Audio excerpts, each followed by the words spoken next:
Bismillahirrahmanirrahim. Assalamualaikum respected students. Today I am going to discuss general physical examination and examination of a case who presents with generalized lymphadenitis and hepatosplenomegaly. क्या क्या causes हो सकती हैं, किस तरह से exam को प्रोसीड करेंगे, हिस्ट्री कैसे लेंगे, फिजिकल एग्जामिनेशन कैसे प्रोसीड करेंगे और फाइनली फिर डिस्कशन में क्या क्या पॉइंट्स हम डिस्कस करेंगे इसमें। सबसे पहले जब भी आप पेशेंट को किसी को अप्रोच करते हैं तो अपने आप को इंट्रोड्यूस कराएं। अस्सलाम वालेकुम जी, मेरा नाम डॉक्टर अंसारी है, मैं आपको मुआयना करूंगा। बेटा आपका क्या नाम है? Eman. Eman is 11-year-old girl who is 26 kgs weight. हमने ये इसके जो है वो पैरामीटर थोड़े से पहले से जो है वो ले लिए हैं। She is admitted with suspicion of tuberculosis. She is suspected to have pulmonary tuberculosis because she has a left-sided opacity with parapneumonic effusion. अगर इफ्यूजन आ जाए किसी भी नमूनिया के केस में, सबसे कॉमन कॉज क्या होती है इफ्यूजन की? नमूनिया। And the thing which you must consider, अगर आप इफ्यूजन को टैप करते हैं और इफ्यूजन स्ट्रॉ कलर आती है, यानी ग्रीनिश कलर आता है, उसका ग्रीनिश येलोइश कलर आता है, तो उसको आपने लाजमन माइकोबैक्टीरियम ट्यूबरकुलोसिस के सस्पेक्ट करना है। और एमटीबी उसके ऊपर पीसीआर से भी कर सकते हैं, आप जीन एक्सपर्ट से भी कर सकते हैं, कुछ इन्वेस्टिगेशन उसकी आपने करवानी होती है in addition to other things. अच्छा, फिर जब बेबी को आप अप्रोच करते हैं, जब आप हिस्ट्री लेना शुरू करते हैं, सबसे पहले हम हिस्ट्री के पॉइंट्स पे आते हैं कि हिस्ट्री में क्या क्या चीज़ें आपने लेनी है। एक तो हिस्ट्री ऑफ प्रेजेंट इलनेस आएगी, क्रॉनिक कफ जब भी हो। कितने से प्रोलॉन्ग कफ को क्रॉनिक कफ कहते हैं? नहीं, 6 months. 2 वीक्स से क्रॉनिक कफ को क्रॉनिक कफ कहते हैं, ठीक है, 2 वीक्स। लेकिन 4 हफ्ते की कफ जिस बच्चे को भी हो जाए, 4 weeks he it demands investigation for tuberculosis, ठीक है जी। कुछ किताबें 4 हफ्ते की कफ को भी क्रॉनिक कफ कहती हैं। Any cough which last longer than 4 weeks should be investigated for tuberculosis. अच्छा जी, ट्यूबरकुलोसिस की अपने जो है हिस्ट्री में एक तो आपके पास आ गई क्रॉनिक कफ है। फिर उसके बाद पेशेंट आगे बताता है आपको कि इवनिंग पायरेक्सिया होता है। इवनिंग टाइम पे पेशेंट जो है उसको फिब्राइल हो जाता है, रोजाना इवनिंग में फीवर हो जाता है। फिर ड्रेंचिंग स्वेट्स आते हैं नाइट टाइम में, ये लिम्फोमा में भी होता है, ट्यूबरकुलोसिस में भी होता है। इतना पसीना आता है कि इसका बिस्तर गीला हो जाता है, बच्चे का सारा तकिया गीला हो जाता है, इतना ज्यादा पसीना आता है, ठीक है जी, समझ रहे हैं? I getting my point? फिर हिस्ट्री ऑफ वेट लॉस होती है, जनरल अनवेल बीइंग, पेशेंट जो है वो इजी फटीगेबिलिटी, गिडीनेस के साथ आता है, वेट लॉस होता है, अनीमिया, पैलर आना शुरू हो जाता है, लॉस ऑफ एपिटाइट हो जाती है। ये सारी चीजें आपने हिस्ट्री में आपने यानी डिग करनी है, ठीक है। फिर उसके बाद जब आप पूछेंगे कि is there a contact history with case of tuberculosis, तो आपको पता चलेगा हाँ जी, फैमिली में there was a case of tuberculosis, तो उसके साथ हाँ जी कॉन्टैक्ट हुआ था, अगर ट्यूबरकुलोसिस जो है वो होगी एक्चुअली ट्यूबरकुलोसिस। अगर कोई कॉन्टैक्ट नहीं है तो फिर बिल्कुल इन्वेस्टिगेशन जो है वो हमारी और तरह चली जाएगी, ठीक है। और अगर जो है वो कॉन्टैक्ट है तो फिर जो है वो हमारा टीबी स्कोर भी काफ़ी हाई हो जाएगा और हमारी इन्वेस्टिगेशन की डायरेक्शन भी और तरह से हो जाएगी। यानी अगर हिस्ट्री ऑफ कॉन्टैक्ट है तो फिर हम मोंटो भी हम और तरह से इंटरप्रेट करेंगे, अगर हिस्ट्री ऑफ कॉन्टैक्ट नहीं है तो हम मोंटो भी और तरह से इंटरप्रेट करेंगे। ये पता है आपको इस बात का? मोंटो टेस्ट का अगर 5 यूनिट्स ऑफ पीपीटी दिया आपने, प्यूरिफाइड प्रोटीन डेरिवेटिव दिया मोंटो टेस्ट में, और उससे 5 mm की इंड्यूरेशन आती है और कंफर्म कॉन्टैक्ट है with the case of TB, this is the case of TB, ठीक है। ट्यूबरकुलोसिस का केस है ये, इसको ट्रीट करना है आपने। लेकिन अगर कोई कम्युनिटी में भी टीबी नहीं है, फैमिली में कॉन्टैक्ट भी नहीं है टीबी का, तो for a Mantoux to be positive it must be more than 15 mm। समझ आ रही है बात की? 5 mm पे पॉजिटिव आप एक केस में कह देते हैं जब हिस्ट्री ऑफ कॉन्टैक्ट है, और दूसरे केस में 15। अच्छा, एक चीज है कॉन्टैक्ट ट्रेसिंग, वो मैं इसके बाद डिस्कस करूंगा जब हम डिस्कशन पे आएंगे, ठीक है, फिजिकल एग्जामिनेशन के बाद कॉन्टैक्ट ट्रेसिंग क्या चीज होती है। अच्छा जी, फिर आपने ट्यूबरकुलोसिस का ये पूछना है कि जिस बंदे को फैमिली में अगर खुदा ना खास्ता ट्यूबरकुलोसिस हुई है उसके साथ इसका कितना कांटेक्ट है, कितनी देर रहती है। अगर एक हफ्ते में से 4 दिन out of a 7-day week, if she remain in the same room for 4 days consecutive or inconsecutive for more than 6 hours a day, this is contact positive। समझ आई बात की? मिनिमम किसको कहेंगे कॉन्टैक्ट पॉजिटिव है? वैसे तो ये तो साइंटिफिकली तो एनीथिंग इज पॉसिबल, ठीक है। इवन लोगों ने जो है वो सिफिलिस जो है वो टॉयलेट सीट से एक्वायर किया हुआ, ठीक है। तो जो है ट्यूबरकुलोसिस का कांटेक्ट, मिनिमम कांटेक्ट कितना है जो एविडेंस बेस्ड है, वो ये है कि 7 दिन के वीक में से 4 दिन सेम रूम में मोर देन 6 आवर अगर ये बच्ची उस पेशेंट के साथ रही है तो इसका मतलब है कॉन्टैक्ट पॉजिटिव। ठीक है जी, ये हो गया जी हमारा हिस्ट्री पे हो गया, मोटी मोटी चीज़ें जो है वो बहुत डिटेल में नहीं जा सकती।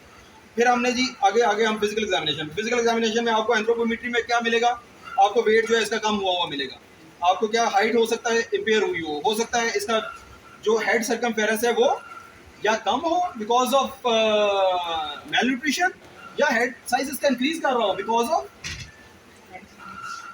Head circumference. क्यों इंक्रीज करेगा एक केस ऑफ डिसेमिनेटेड टीबी को? टीबीएम, ट्यूबरकुलस मेनिंजाइटिस है उस बच्चे को।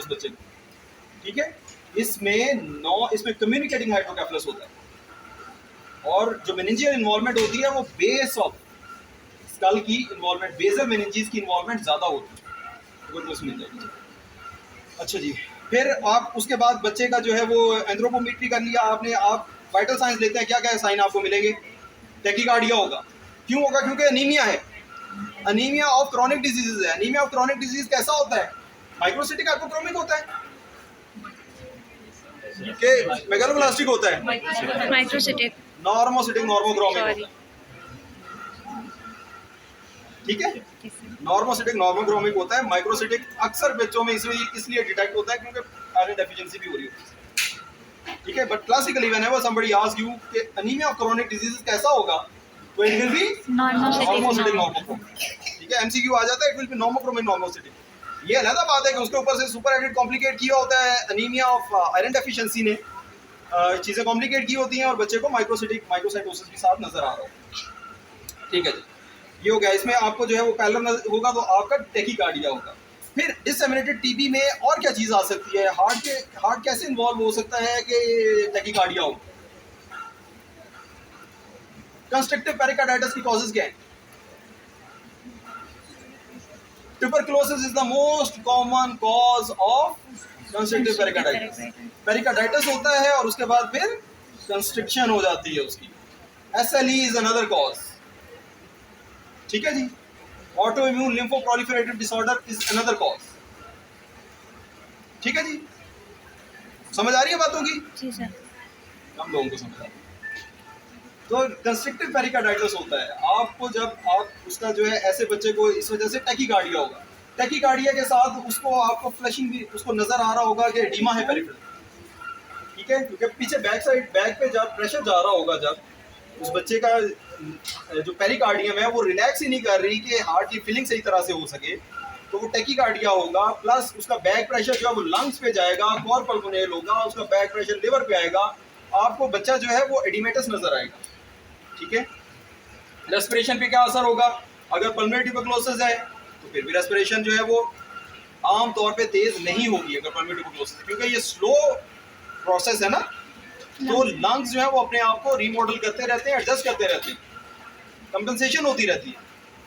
ठीक है, जैसे एनीमिया के साथ कंपनसेशन होती रहती है ना, हार्ट जो है वो अपने आप को कंपनसेट करता रहता है अनलेस हीमोग्लोबिन फॉल्स बिलो 6 और 5, फिर जो है पेशेंट हार्ट फेलियर में जाना शुरू हो जाता है। इसी तरह से ये क्योंकि स्लो डिजीज है, क्रॉनिक इन्फेक्शन है, तो जिस्म अपने आप को एडजस्ट करता रहता है, तो उतना शदीद रेस्पिरेटरी डिस्ट्रेस नहीं होता, लेकिन सैट्स डाउन हो जाती है, सैचुरेशन डाउन हो जाती है। ठीक है, आप पेशेंट की सैट्स देखेंगे, सैट्स डाउन होगी, साइनोज भी होगा शायद फिजिकली, लेकिन उसका रेस्पिरेटरी डिस्ट्रेस इतना ज़्यादा नहीं होगा क्योंकि आहिस्ता आहिस्ता जिस्म उसको इम्यून होता जा रहा है इससे, हिपोक्सिया से। ठीक है, और क्या चीज़ नजर आएगी? अगर तो उसका यानी रैपिड ऑनसेट है प्लूरल रिफ्यूजन तो आपको टेकिपनिया मिलेगा। रिलेटिव एक्सपेंशन जो है वो कम ज़्यादा हो सकती है on both sides of a heart. ठीक है, फिर उसका ब्लड प्रेशर में क्या मिलेगा? अगर कंस्ट्रक्टिव पेरिकार्डाइटिस है तो पल्सेस पैराडॉक्सिस मिलेगा। ये क्या होता है? पल्सेस पैराडॉक्सिस क्या होता है? अगर पेरिकार्डियल इफ्यूजन है या कंस्ट्रक्टिव पेरिकार्डाइटिस है तो पल्सेस पैराडॉक्सिस मिलेगा। What is pulsus paradoxus? हाँ, पल्सेस पैराडॉक्सिस होता है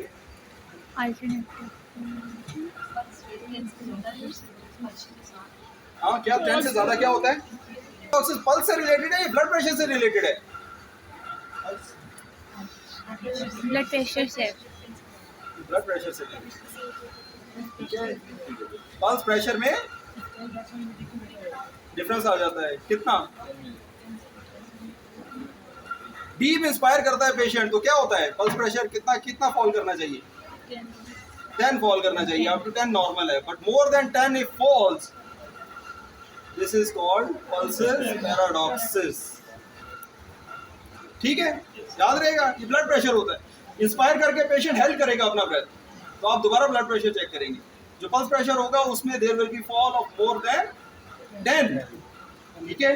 this is called pulsus paradoxus, ठीक है, नंबर 1। अच्छा, फिर सैचुरेशन का मैंने आपको बता दिया, टेम्परेचर उसको इवनिंग टाइम पे देखेंगे तो टेम्परेचर भी होगा वाइटल साइंस में, और रेस्पिरेशन का, पल्स का भी मसला होगा, और क्या होगा जी, ठीक है। अब आप जो है फिजिकल एग्जामिनेशन पे आ जाए। फिजिकल एग्जामिनेशन में आपको क्या क्या कुछ मिल सकता है, आप हैंड से शुरू करेंगे, हैंड से शुरू करेंगे, आपको क्या मिल सकता है, साइनोसिस मिल सकता है। अगर सुपर एडेड, अगर एक पेशेंट को ब्रोंकिएक्टेसिस हो गया है, ट्यूबरकुलोसिस की वजह से ब्रोंकिएक्टेसिस हो गया है, या उसकी सुपरेटिव लंग कंडीशन बन गई है, अगर कैविटेटिंग लीजन हो गई है, ठीक है, कैविटेटिंग भी ट्यूबरकुलोसिस होती है, उसमें क्या मिलेगा, क्लबिंग मिलेगी, ठीक है। Suppurative, all suppurative conditions of lung plus small cell carcinoma of lung leads to clubbing, ठीक है। All suppurative conditions of heart also lead to clubbing.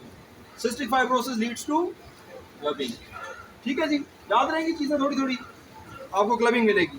अगर उसका साथ हार्ट की इन्वॉल्वमेंट है तो आपको जो है वो इन्फेक्टिव एंडोकार्डाइटिस वाले साइन एंड सिम्टम्स मिल सकते हैं, जो मैंने जीपी वाले एग्जामिनेशन में सारे बता दिए, ठीक है। फिर आपने लिम्फेडिनाइटिस के लिए जो है वो देखना है, पल्स देखनी है, दोनों साइड की पल्स जो है वो मेजर करनी है। अगर सुपीरियर वेना केवा सिंड्रोम है, अगर मैस ट्यूबरकुलस मैस बन गया है तो क्या होगा, JVT raise to gone complex होता है ना, गॉन कम्प्लेक्स क्या होता है, और गॉन फोकस क्या होता है, लंग्स के प्राइमरी ऊपर फोकस इसको कहते हैं, और किस जगह पे बनता है ये ग्रैनुलोमा, सबसे पहले किस जगह पे बनता है, अपर लोब पे बनता है। बच्चों क्योंकि लाइन पोजीशन में होता है तो एंटीरियर लोब, एंटीरियर साइड पे बनता है, ठीक है। किसी भी लोब में बन सकता है, लेकिन एंटीरियर साइड पे, इन्फेंट्स में, लेस देन 2 इयर्स एज के बच्चों में। ये बात बड़ी इंपॉर्टेंट है, समझना जरूरी है। बच्चों में सिर्फ वो अपर लोब पे ध्यान ना करें, बच्चे की वो लाइन पोस्चर में होते हैं ना, तो ये जो माइकोबैक्टीरियम ट्यूबरकुलोसिस है, टीबी जर्म है, ये क्या, इसको क्या कहते हैं हम, या हवा से रिलेटेड, ऑक्सीजन से रिलेटेड, इसका क्या होता है, हाँ, एक एनारोब होते हैं, इसको क्या कहते हैं, हाँ यार, एक एरोब्स होते हैं, एक एनारोब्स होते हैं, ये क्या, ये तो एसिड फास्ट, तो इसकी ये प्रॉपर्टी है ना कि इसको आप एसिड से वॉश भी करते हैं तो जो इओसिनोफिल स्टेन इसने लिया होता है वो उतरता नहीं है, क्या, ये एरोफिलिक ऑर्गेनिज्म है, ये हवा को पसंद करता है, एरोफिलिक हवा को पसंद करता है, इसलिए ये ऑक्सीजन को पसंद करता है, तो इसलिए ये अपर लोब में रहता है, एंटीरियर साइड पे रहता है, जहाँ पे ज़्यादा लंग्स एक्सपैंड करते हैं। पोस्टीरियर साइड पे आमतौर पे एनारोब्स होते हैं, वो जो है जो डिप्रेस पार्ट ऑफ लंग्स होता है उसको ज़्यादा इन्वॉल्व करते हैं, ठीक है जी, समझ रहे बात को। अच्छा, तो अगर जो है उसके साथ गॉन फोकस बन गया, गॉन फोकस जो है, जो प्राइमरी फोकस है, जहाँ पे सबसे पहले माइकोबैक्टीरियम ट्यूबरकुलोसिस ने अटैक किया, उसको गॉन फोकस कहते हैं। उसके साथ इप्सिलेटरल अगर लिम्फ नोड्स इन्वॉल्व हो गई तो this is called gone complex, ठीक है। ये जो इप्सिलेटरल लिम्फ नोड बाज़ इन्वॉल्व होती हैं ना, ये इतनी ज़्यादा बड़ी हो जाती हैं समटाइम्स, दे सुपुरेट, और ये मैस बना देती हैं, ट्यूबरकुलस मैस बना देती हैं। ट्यूबरकुलस मैस जो बनता है, it can lead to upper mediastinal syndrome, superior mediastinal syndrome भी कहते हैं उसको, सुपीरियर वेना केवा सिंड्रोम भी कहते हैं उसको। उसमें जो है आपका फेस सारा फ्लश हुआ होगा पेशेंट का, और जो एक्सटर्नल सबकुटेनियस वेसल्स होंगी चेस्ट के ऊपर, वो ड्रेन करेंगी to the territory of inferior vena cava, समझ आ रही है। और किस में कंडीशन में होता है ये सुपीरियर वेना केवा सिंड्रोम, हाँ, नॉन हॉजकिन डिजीज में, उसमें भी मैस बनता है, थाइमोमा में, ठीक है। और थायराइड की कोई कंडीशन बताएं, थायराइड का कोई मैस हो मेलिग्नेंसी आमतौर पे जो अंदर तक जा रही हो, रिट्रोस्टर्नल जो एक्सटेंड हो रही हो, ठीक है जी, ये होगी बात है। तो उस फॉर्म में अगर एक साइड इन्वॉल्व होगी तो you might have a difference radio radial delay, ठीक है। तो पल्स उस पॉइंट ऑफ व्यू से भी इंपॉर्टेंट हो जाती है। अगर कोई सुपीरियर मीडियास्टिनल मैस है और वो एक साइड को इन्वॉल्व कर रहा है, दोनों साइडों को नहीं इन्वॉल्व कर रहा, तो आपको रेडियो रेडियल डिले भी मिल सकता है इस केस में, ठीक है जी। आपने फिर एक्सिला इसमें देखना बहुत जरूरी है, एक्सिलरी लिम्फ नोड देखना। एक्सिलरी लिम्फ नोड मैंने चेक करने का तरीका पहले भी बताया था। राइट हैंड पेशेंट का, आपका भी राइट हैंड है, लेफ्ट हैंड आपने इधर शोल्डर पे या इधर lateral surface of the arm पे रखना है। और ये मैंने लेटरल देखा, ये मीडियल देखा, इंटीरियर देखे, पोस्टीरियर देखे और एपिकल देखे, ठीक है। सारे 5 ग्रुप्स आपने देखने हैं। दूसरी साइड पे देखना है बच्चे के, तो अपना वही हाथ इस्तेमाल करें, ये हाथ भी इस्तेमाल कर सकते हैं, मसला नहीं है। ये हाथ इस्तेमाल करें, इसी के ऊपर जो आपका एग्जामिनेशन हैंड है उसी के ऊपर आर्म रेस्ट करेगा और दूसरे हाथ से आप शोल्डर स्टेबलाइज करेंगे, ठीक है। Medial, interior, lateral, posterior and apical, ठीक है। ये हमने सारा ग्रुप जो है इसमें एग्जामिन करेंगे, ठीक है। उसके बाद आप ऊपर से शुरू हो जाएंगे। ऊपर से शुरू हो जाए तो आपको क्या मिलेगा, एक मैल नरिश बच्चे में थिन स्पार्स हेयर मिलेंगे, इजी प्लकेबिलिटी होगी हेयर की, ठीक है। साइंस ऑफ मैल न्यूट्रिशन आपको मिलेंगे, साइन ऑफ स्किन चेंजेस यानी विटामिन ए डेफिशिएंसी के, विटामिन डी डेफिशिएंसी के, फ्रंटल बॉसिंग हो सकती है। छोटे बच्चे की बात कर रहा हूँ, ये she is quite old for all these symptoms to show, ठीक है। फिर आप आइज में देखें कि क्या मिल सकता है, अनीमिया मिलेगा, ठीक है। आप जो है वो पैल्पेब्रल कंजक्टिवा में देखेंगे तो अनीमिया मिलेगा, विच शी हैज, ठीक है, शी हैज अनीमिया। और आप जो है वो बल्बर कंजक्टिवा में देखेंगे तो क्या होगा, उसके बैठना बल्बर कंजक्टिवा में क्या मिल सकता है, जॉन्डिस क्यों मिलेगा ट्यूबरकुलोसिस में। जब डिसएमिनेटेड टीबी होती है उसमें सेलुलर टर्नओवर बहुत ज्यादा हुआ होता है, उसमें हेपेटोपैथी हुई होती है, उसमें हीमोफेगोसाइटोसिस हो रही होती है। हीमोफेगोसाइटोसिस क्या होता है, आरबीसीज की फेगोसाइटोसिस। मैक्रोफेजेस जो हैं, फेगोसाइट्स जो हैं, they start to engulf RBCs. Hemophagocytosis होगी तो हीम जो है रिलीज होगा, ठीक है। तो आपको जॉन्डिस भी नजर आएगा पेशेंट, ठीक है जी। फिर आप जो है वो बच्चे को बिठा के आप बैक साइड से आप एग्जामिन करें, सब मैंडिबुलर पहले एक साइड की, फिर दूसरी साइड की, फिर इधर से एंटीरियर सर्वाइकल, प्री ट्रेकियल, ठीक है, पोस्टीरियर सर्वाइकल, सुप्राक्लेविकुलर, फिर इधर से प्री ट्रेकियल, एंटीरियर सर्वाइकल। ये स्टेनोक्लीडोमास्टोइड के एंटीरियर साइड पे एंटीरियर सर्वाइकल, इसके बैक साइड पे जो पोस्टीरियर ट्रायंगल है इसमें पोस्टीरियर सर्वाइकल, ठीक है। ये सारी आपने देखनी, इसमें सुप्राक्लेविकुलर देखनी, सुप्रास्टर्नल एक दफा लगा के देख लिया आपने, जो है वो ऑक्सीपिटल देख ली, प्री ऑरिकुलर, पोस्ट ऑरिकुलर, सुप्रा ऑरिकुलर, सारी लिम्फ नोड देख ली। टीबी में इसकी सिग्निफिकेंस नहीं है, लेकिन जनरलाइज्ड पेडिनाइटिस का जब भी केस होगा तो आपने ये सारी लिम्फ नोड्स देखनी है, क्योंकि you never know, this is not tuberculosis, this can be something else. Differential diagnosis हम अभी जो है वो करेंगे। फिर रेस्पिरेटरी सिस्टम आपने पूरा इसका एग्जामिन करना है आपने, ना सिर्फ सामने से बल्कि पीछे से भी, ठीक है। और आपने जो प्लूरल फ्यूजन है वो आपने देखनी है कहाँ पे है, प्लूरल फ्यूजन, ठीक है। आपको परकशन से मिलेंगे, स्टोनी डल परकशन नोट मिलेगी फ्यूजन के ऊपर, और आपको एब्सेंट ब्रेथ साउंड्स मिलेंगे। अगर कोई लंग का पार्ट कोलैप्स हो, अगर ट्यूबरकुलोसिस की वजह, इसमें कोलैप्स कंसोलिडेशन होती है, जो रेडियोलॉजिकल फाइंडिंग होती है ना सीटी स्कैन पे, कोलैप्स कंसोलिडेशन, इसमें part of lung is collapse and there is consolidation. तो ये जो कोलैप्स कंसोलिडेशन होती है, ये इसके ऊपर किस तरह की ब्रेथ साउंड्स आती है, इंक्रीज्ड ब्रोंकियल ब्रेथ साउंड्स आती है। अगर इसके साथ ब्रोंकस जो है वो पेटेंट हो तो आपको ब्रेथ साउंड इंक्रीज मिलेगी। पॉज करें जरा। अगर एक लोब कोलैप्स है और उसके साथ ब्रोंकस पेटेड है तो फिर आपको उस पे ब्रेथ साउंड्स ब्रोंकियल मिलेंगे, इंक्रीज ब्रेथ साउंड्स मिलेंगे उस लोब के ऊपर, ये पता है बात आपको।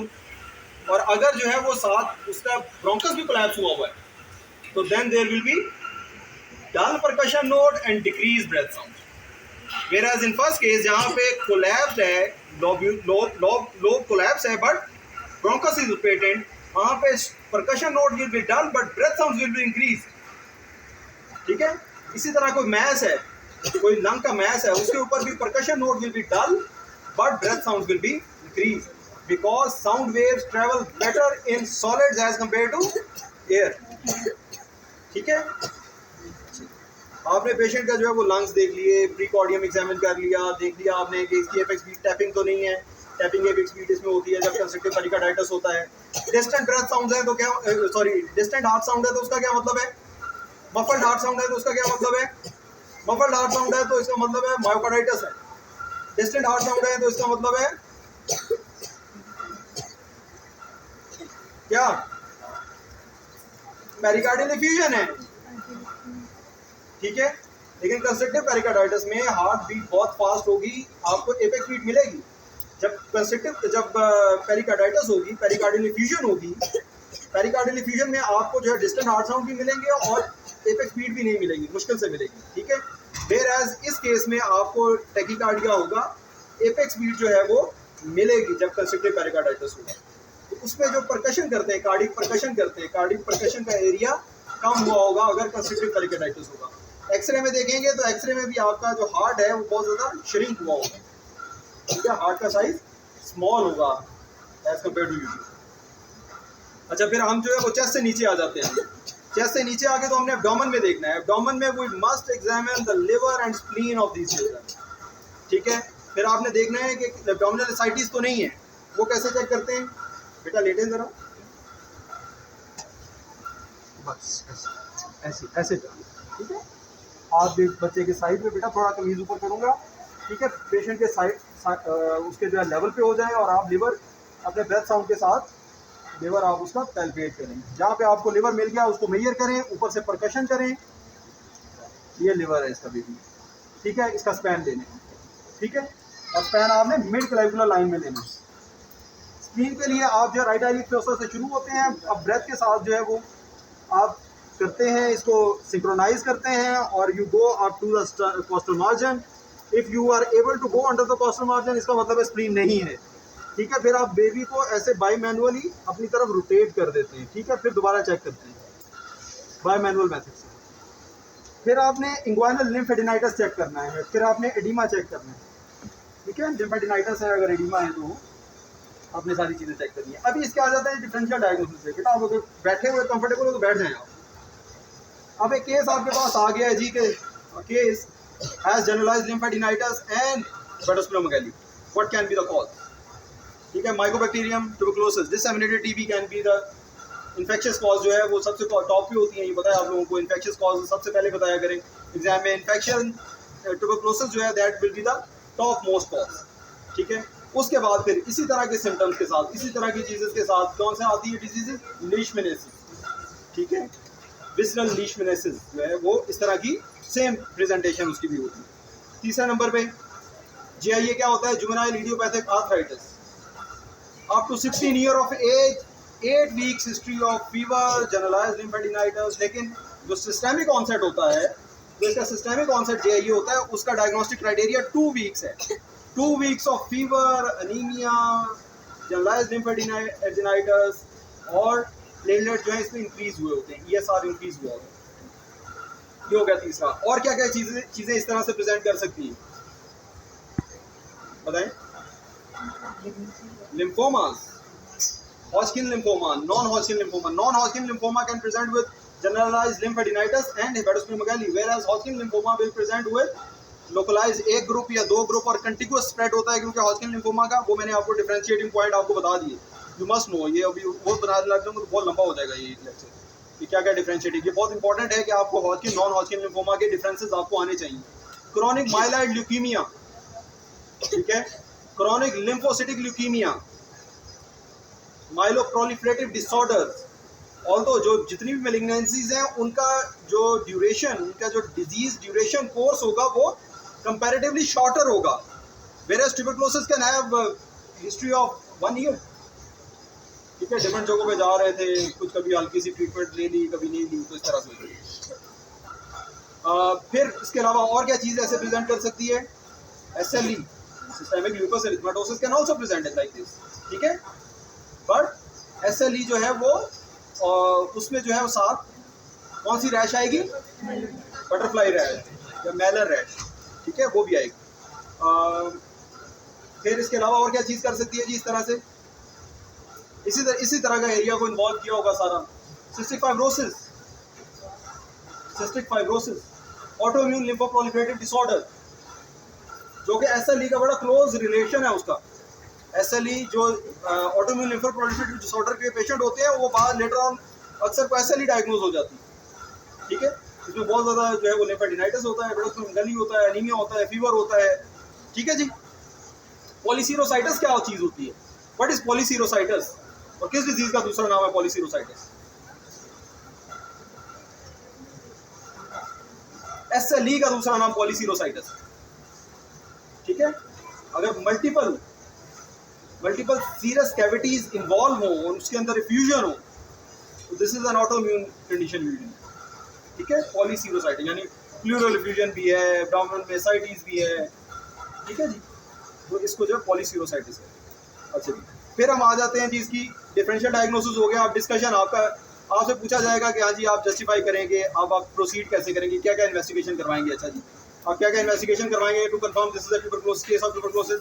सीबीसी करवाएंगे, लिम्फोसाइटोसिस आएगा, अनीमिया ऑफ क्रॉनिक डिजीज आएगा, और क्या आएगा, ESR रेज्ड आएगा, ESR 100 में भी हो सकता है इसमें, ठीक है। और क्या आएगा, CRP कोई सिग्निफिकेंस नहीं, और क्या, एक्सरे, चेस्ट एक्सरे करवाएंगे, चेस्ट एक्सरे करवाएंगे। आप अगर डिसमिनेट हुई है तो आपको मिलियरी ट्यूबरकुलोसिस उसमें मिल सकती है, ठीक है।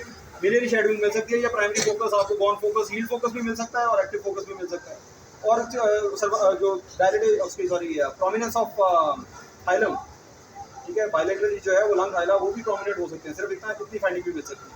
और क्या मिल सकता है जी, और क्या टेस्ट करवाएंगे, वॉन्टू टेस्ट, वॉन्टू टेस्ट करवाएंगे। उसकी मैंने आपको बता दिया कि अगर कोई कॉन्टैक्ट नहीं है तो फिर 15 mm उसका पॉजिटिव है। अगर कॉन्टैक्ट की हिस्ट्री है जो है वो उसका बाकी भी चीज़ें जा रही हैं तो फिर आप 5 mm को भी जो है वो वॉन्टू पॉजिटिव लेंगे। फिर और क्या करवाएंगे आप इन्वेस्टिगेशन में, और क्या क्या ऑप्शंस हैं करवाने की, स्पूटम कल्चर, जो भी बॉडी कैविटी से जहाँ से भी आपको मिल जाएगा, स्पूटम मिल जाए या आपको जो है वो मिल जाए, फ्लूइड मिल जाए, उसका आप कल्चर करवाएंगे। आप उसको जो है वो ZM स्टेन करवाएंगे, ज़ील नेल्सन स्टेन। और कल्चर भी किस पे होता है, LJ मीडियम। क्या फुल नेम है LJ मीडियम का, लॉवनस्टीन जेनसन मीडियम, ठीक है। लॉवनस्टीन जेनसन मीडियम के ऊपर आप इसका कल्चर करवाएंगे। कल्चर बहुत देर से आता है तो फिर उसका जो है हमने शॉर्ट फॉर्म जो निकाली है वो क्या है, gene expert, PCR gene expert. PCR जो है वो इसकी थोड़ी सी रूडिमेंट्री फॉर्म है, जीन एक्सपर्ट जो है वो बहुत एडवांस फॉर्म है। जीन एक्सपर्ट के रिजल्ट 2 आवर में अवेलेबल हो जाते हैं, whereas PCR will still take 24 to 48 hours for the result to be ready।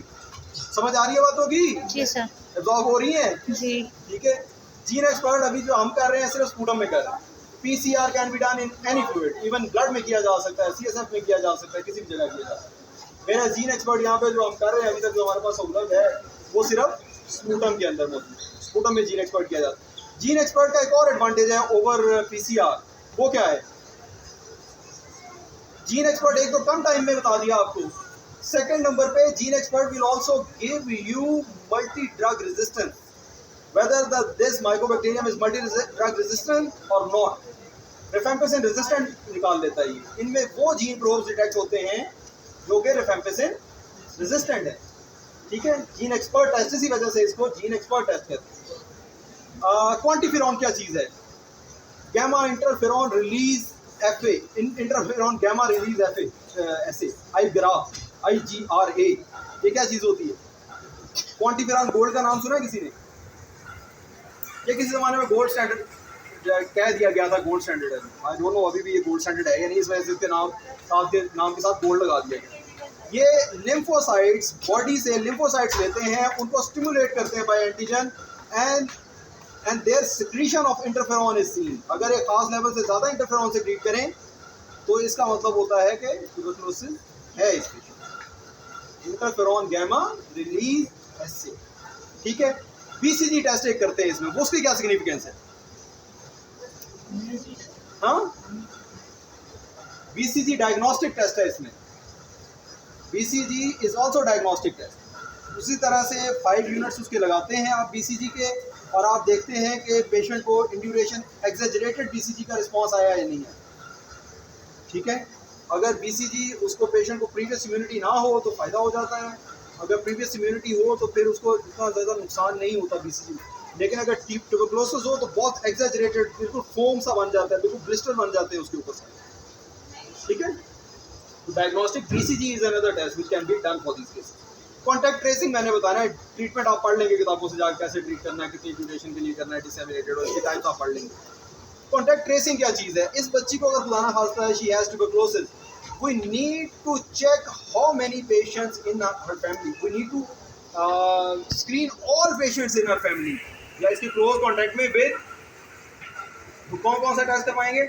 Chest x ray करवाएंगे, ठीक है, सीबीसी करवाएंगे, मॉन्टू करवाएंगे, ठीक है। इन 3 टेस्ट से हम इसके सारे जितने घर में बंदे हैं उन सबको हम टेस्ट करेंगे। क्यों टेस्ट करेंगे? क्योंकि the children they do not have, children less than 6 year of age, they do not have capability of spreading tuberculosis, ठीक है। ये एरोसोल इन्फेक्शन है या ड्रॉपलेट इन्फेक्शन है? ड्रॉपलेट इन्फेक्शन है। इन्फेक्शन। एरोसोल इन्फेक्शन क्या होती है? एरोसोल इन्फेक्शन में माइक्रोन साइज क्या होता है? Less than micron, less than micron जो पार्टिकल साइज होता है, जैसे कि मीजल्स में है, मम्स में है, चिकन पॉक्स में है, कोरोना में है, वो एरोसोल स्प्रेड है। इस कमरे में बच्चा सांस लेगा, खांसी करेगा, सारे कमरे में फैल जाएगी। एरोसोल स्प्रेड वो उसे कहते हैं जो कि एयर करंट के थ्रू स्प्रेड करता है फर्दर, ठीक है। वेयर एज ड्रॉपलेट इन्फेक्शन उसको हम कहते हैं जो कि बड़े ड्रॉपलेट, एटलीस्ट 5 mm साइज के जो 5 माइक्रोन साइज के जो ड्रॉपलेट हैं वो जाके दूर जब होते हैं, डिपॉजिट होते हैं, तो वो स्प्रेड करता है। और ये जो ड्रॉपलेट इन्फेक्शन है बच्चों में इतनी ज़्यादा कैपेबिलिटी, अडल्ट जो है वो ड्रॉपलेट कितनी दूर तक फेंक सकता है? कितनी दूर तक फेंक सकता है? 3 फीट, हाँ 3 feet, normally 3 feet, unusual case में हो सकता है उससे ज़्यादा हो। इस वजह से between the bed space should be 6 feet, उसको डबल कर दिया गया सेफ्टी को, भैया सेफ्टी मेजर्स को, ठीक है। 6 feet there should be space between the bed, ठीक है, इन्फेक्शन कंट्रोल के लिए। तो ये ड्रॉपलेट इन्फेक्शन है, बच्चे ड्रॉपलेट इन्फेक्शन स्प्रेड नहीं कर पाते और इस वजह से उस बच्चे को किसी से लगी है ना, किसी एडल्ट से लगी है। अब आपने उस एडल्ट को ढूंढना है, अगर बच्चे में कंफर्म हो जाती है कि हाँ दिस इज ट्यूबरकुलोसिस, अब आपने किसी अब बड़े को ढूंढना है, कॉन्टैक्ट ट्रेस करना है कि किस में टीबी, ठीक है, और उसको किससे लगी थी ये भी ट्रेस करना है। कॉन्टैक्ट ट्रेसिस से ट्यूबरकुलोसिस जो है वो खात्मा किया जा सकता है। सिंपल एक जो आपका इंडेक्स केस है उसकी ट्रीटमेंट से ट्यूबरकुलोसिस का खात्मा मुश्किल, ठीक है जी। समझ आ गई है बात की? सारा केस भी समझ आ गया। अगर जो है वो generalized lymphadenitis, hepatosplenomegaly, pallor, failure to thrive, anemia, इसके साथ केस है, पेशेंट आए तो अप्रोच कर लेंगे, ठीक है जी। Thank you very much.